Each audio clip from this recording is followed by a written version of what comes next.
Welcome to Chillin' 101. We hope this video helps.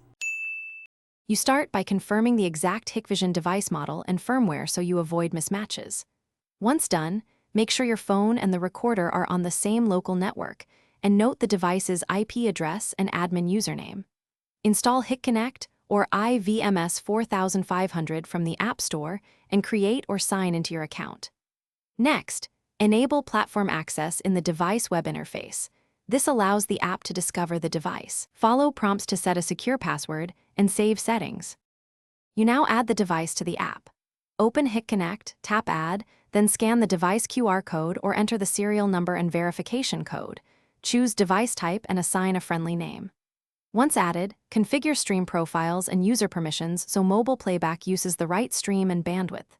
If remote viewing is required, check P2P status.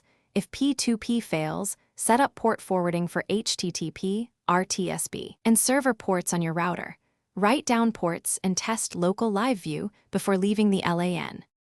You finish by testing live view on Wi-Fi and then over cellular to confirm remote access.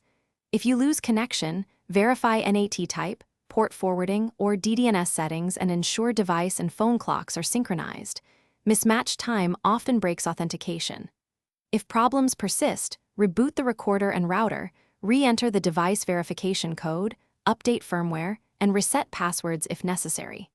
Finally, document working ports and user credentials in a secure place so future reconnection is quick and reliable.